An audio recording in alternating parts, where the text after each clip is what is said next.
And joining us now, Joel and Natasha, host and co-host of America's Roundtable Radio Program and co-founder of International Leaders Summit. Joel, Natasha, good to see you guys again. Great to see you, Gerard. Thank you so much for having us, Gerard. Good afternoon to you. Yes, sir. All right, so I wanted to start out by talking about the latest on this Ukraine situation. I just got to tell you, I'm not totally persuaded that the president and the Biden administration want to win this war. Whatever happened to, somebody's got to win, somebody's got to lose. I think that's what Ronald Reagan famously said about these sorts of conflicts, and this has become quite the horrific event that we've seen in these images that have gone viral across the world. We're seeing the true realities of war and the atrocities committed by the Russians, but it just feels like we're not really on board with truly assisting Ukraine and Zelenskyy, President Zelenskyy, and helping them fend off these attacks and this just march across the country. Absolutely, Gerard. In fact, for a country of 40 million people that used to reside in Ukraine, 10 million people have actually left their homes due to this Russian invasion. And we have 4.5 million people that have left the country. So if we put it into perspective, 10 million people leaving their homes is like 3 times the population of the state of Mississippi. And you are right. We are all deeply concerned about the Biden administration's reactive responses rather than a very strong posturing and affirmation of peace through strength. And in fact, there has been a NATO meeting that is ongoing in Brussels at the moment. They have mentioned they're going to give Ukraine what it needs, but it seems to be sort of a drip effect rather than a proactive approach to, as you've rightfully mentioned, that one side, which we believe should be Russia, should lose this conflict and make sure that they do not return to attacking Kiev or any other part of a sovereign territory. It is horrific, as you've mentioned. The Bucha videos that we've been seeing from the city of Bucha in Ukraine, where individuals with their hands tied behind their backs and shot in the back of the head, this is genocide. And the world must wake up and do something more than just echoing words of support to the Ukrainian people. Yeah, it's a lot of rhetoric and not much action. I'm sorry, Natasha, please. No, I think we are kind of tiptoeing, or administration is tiptoeing around Russia, Ukraine, and China, and all of them are actually involved in one way or the other. I mean, obviously, Russia's invasion of Ukraine, but China is behind Russia, and it's not overtly saying we are not really for this war. So, when you think about the most recent developments in our country with Hunter Biden's laptop, that was actually true. It wasn't a lie. It came out just before the elections when Biden won. But the fact is that if those, there's an evidence as media reports that Hunter Biden was receiving payments from China, from Burisma in Ukraine, while Ukraine was corrupt at that time, and from Russia, that means that there is obviously a leverage. I mean, so basically, what do they know that we don't know that is in the game, so that we are having our foreign policy towards Russia, Ukraine, and China influenced by special interests paying Biden's family. So this becomes a very complicated issue if we want to really see why we don't have more resolute actions from Biden's administration. And then when you look at what is possible, actually, is economic sanctions or let's go no-fly zone. But they don't want to go to the no-fly zone, and they're not really having sanctions that work, that are deterring further invasion. Right. And we are 42nd day in the day now. Yeah. So one of the things that comes to mind is this whole request, request for assets, military assets from President Zelenskyy with respect to the MiGs. All we get is that, well, MiGs is one example, and then what about anti-ship weapons? I mean, what sort of sign would that show Russia and Putin if they had American anti-ship technology to take out a Russian ship? I think that would really send a very stark sign to Russia, to Russia's military leaders, that these guys are something to be dealt with. Our military leaders in this country not too long ago said, 72 hours, this thing will be over. Well, now they're saying, I think this is going to be a protracted war. How could they miss it so much? Absolutely. It really shows that our military intelligence and other intelligence sources did communicate that there was a concern that Putin's Russia would invade Ukraine. And you are right. They did underestimate the strength and the resilience of the Ukrainian people. What they have shown to the free world is extraordinary. They really believe in freedom. They believe in the sovereignty of their country. And they've become sort of this beacon of hope and freedom that the world needs at this time. And you are right, Gerard, in regard to what's happening in the Black Sea. These ships from Russia are moving around freely. We don't have NATO ships there. Where are the NATO ships to provide a deterrent? So if NATO is serious about it, rather than just saying, well, we're sending arms, we're sending these weapons, and we're not going to disclose what it is, they should be more robust about it. We know that the Czech Republic are considering sending tanks, and that's a good thing. But it shouldn't go back and forth where America then tweets, well, we're not sure about this particular military asset or that military asset. We should not be broadcasting to Russia what we're willing to give. We should just give them what they need. And Zelenskyy has been clear. A formidable force is going to make a difference. Not talk, not rhetoric, not sanctions that are not effective. And we're for secondary sanctions, those punitive measures that were applied to Iran, so that the world has a choice. Are you going to trade and deal with America or Russia? You cannot do both. You have to choose. And so our leadership certainly has to have greater resolve to stopping this, to bringing this to an end, rather than, as you've rightfully mentioned, having this prolonged war that will cost more lives and wreak havoc. And Russia is on a scorch policy to destroy all of Ukraine with what they have already shown to us. Yeah, plowing eastward across the country.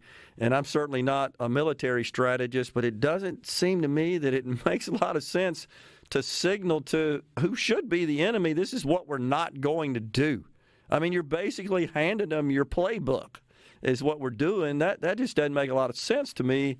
It just seems like it's misstep after misstep. Let's pivot here to the border situation. We got this Title 42 policy that is scheduled to be rescinded here pretty soon.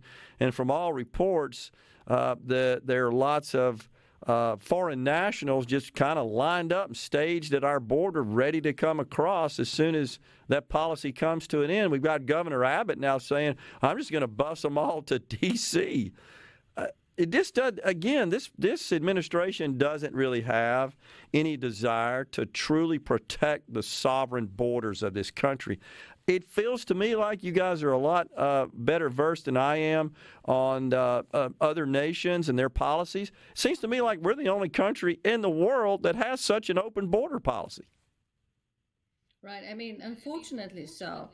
And the one good development is that just this morning, maybe just an hour ago, there was a bipartisan group of senators that actually said that they are going to delay the Title 42, whereby they are not going to allow it to be canceled, which means that there will not be this additional influx of people that were actually anticipated if 42 would have been canceled. So the 42 title that was introduced by Trump's administration actually put a stop on a massive additional immigration, because it provided a health policy during COVID that those that are not able to, test negative and also be able to, actually dissuade people to come to the border, knowing that there will be strict restrictions and the way to get in. So basically, this is a good news, but the problem remains. The problem remains that there are, over 2.5 million people, illegal immigrants that came into country, that there's 600,000 those that had a criminal record that were caught, and no one knows how many of those that entered that were not caught have criminal records. So it's a huge potential problem. And as we all know, certain states are relaxing their voting requirements, whereby some of these illegal immigrants are going to be able to vote in our elections, which is just unacceptable. These things don't happen in other countries usually. We're up against a. I'm sorry, Natasha. We're up against a break right here. Can you guys hang around? I want to talk to you about the student loan moratorium extension, the Biden budget, and some other national matters as well, if you guys can hang with us. Thank you so much. Thank you so much. Sounds good. We'll be right back on Middays after this break. We're in the Element Wells. Joel and Natasha, host and co-host America's Roundtable Radio Program and co-founders of International Leaders Summit, are our guests. So, all right, we got a lot of other stuff going on here on the national stage as well. The something that just came up the last couple of days is extending the student loan moratorium on repaying those loans. It seems like that's completely a political move, timed just in time for the midterms in November. I just wonder if they're ever going to reinstate payment of those debts. It's $1.6 trillion, and there are a number in Congress on the left, Elizabeth Warren, Bernie Sanders, AOC, kind of the progressive wing that have been the most outspoken about forgiving all or some of that debt. $1.6 trillion. And thus far, they've called for the president to actually sign and issue an executive order to do so, just bypassing the Congress. I'm not sure if that passes the muster from a constitutional perspective. But this just seems like the MO of this administration. Let's just throw money at it and get it in folks' hands, and they'll remember us come Election Day, and they'll vote because we gave them money. Your thoughts on that? In fact, Gerard, you're right. This $1.6 trillion amount, which is the amount of student loan borrowers, is significant. It's not a small amount. And at the end of the day, who's going to pay for it? It's going to be pushed toward the taxpayer. And the taxpayers already have a huge debt, and the national debt is at $30 trillion. So when we look at what the individual taxpayer debt is today, we're looking at over $242,000. So what may be a political ploy here in trying to appease a specific group of people by saying, we're going to place this moratorium or try to reduce your debt. What about for the rest of Americans that paid their debt, that worked to making sure that they did not have a college debt at the end of the day, or made sure that they were responsible in addressing those specific financial commitments?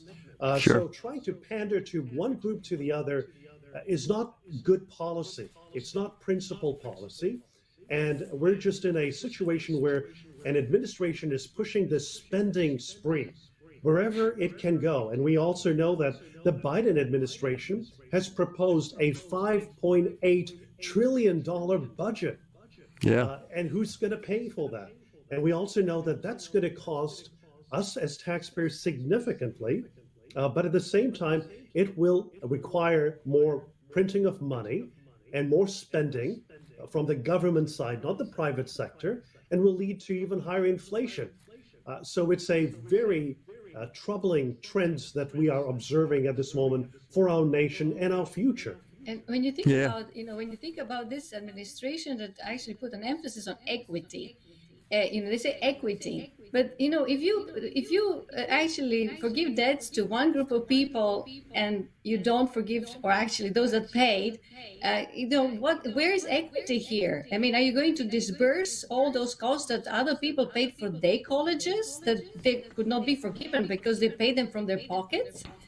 So there's no equity here. And on the other side, usually, community colleges and state colleges don't cost that much. So where is this debt coming from in that huge amounts? It's obviously from institutions that pay, require higher payments, which means that those that have, higher, educations education and it's colleges that afford you to get better paid jobs. So perhaps there is a link that those can pay in the end. And why do we forget that anyway? So basically, on a principle manner, it doesn't make sense. And legally it's going to be challenged. And it's going to be just a political gimmick until midterm elections, because if it was legally challenged, it won't be resolved by then. And then we're going to drop the subject altogether after midterm elections.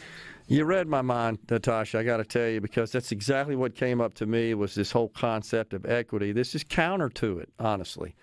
From the party that professes to be all about equity, and then they make a move like this, which really conflicts with that concept pretty starkly. Totally agree in that respect, but it just feels like this is all timed as a political ploy. You called it a gimmick. I think that's a good way to describe it, leading up to the election, the midterms, because it's unlikely that, so the extension is out to August. It's unlikely that it would not be extended beyond that, as long as they've got the power to do so through the midterms, so that nobody's having to dig into their bank accounts to pay these loans off when they go to the voting booth. That's what it feels like to me.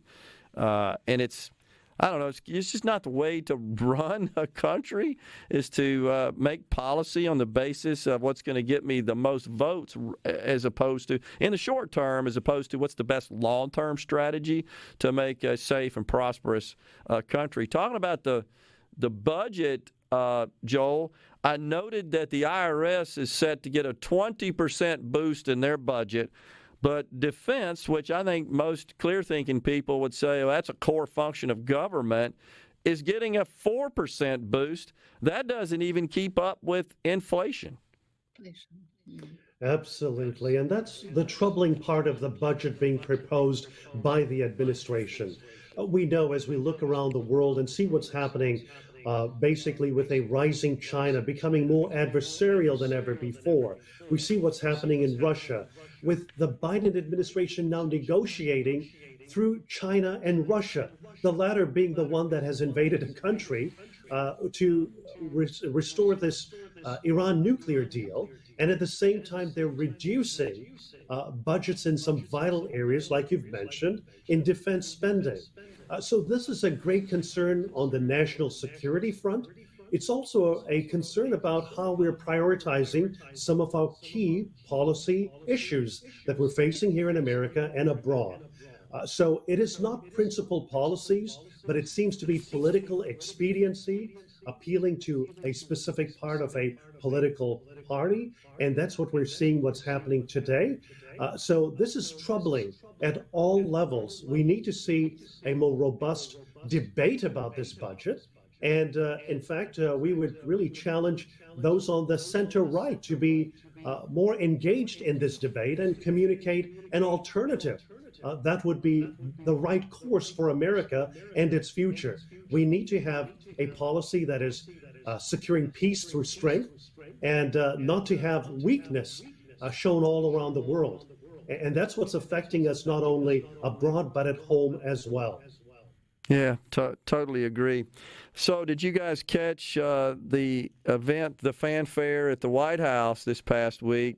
Former President Barack Obama visits the White House, and the President of the United States, Joe Biden, he got shunned. I mean, it was sad, honestly, seeing the video of the way he was treated, where he just seemed to be lost in his own house. I mean, he's the president. Yes, in fact, that video that has gone viral is, being watched by millions of viewers and people that are, deeply troubled with the optics of it all. Here is a sitting president that is somewhat diminished in this White House event that took place. It was certainly disturbing to see how the former president greeted him. It must have been sent in a manner of jest, but as we all know, the optics and messaging was totally different. But it did show a president that was aloof in a sense too, meaning the sitting president, being lost in the White House, as you've rightfully mentioned, and people shunning him. He was just wandering from place to place, in fact, with his hands up and saying, where are the people?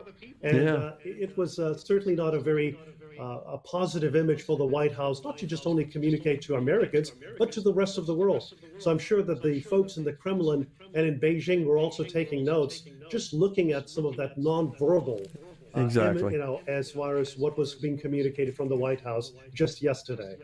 Doesn't project strength. We got about 30 seconds left. Your thoughts about the midterms coming up? Right. Actually, midterms are obviously favoring, I would say, Republicans. The huge inflation, uncertainty with gas prices, with energy independence that is even exacerbated now by Russia's invasion of Ukraine, and now Biden's administration blaming inflation and gas prices on Ukraine, which is very clumsy and obvious. And I think that based on also these developments, most recent developments with election commission actually finding democratic national institutes, and not institute but organization, and Clinton about their interference in elections, and we gotta go. Hunter's laptop. Joel, Natasha, appreciate you guys coming on. We'll talk soon.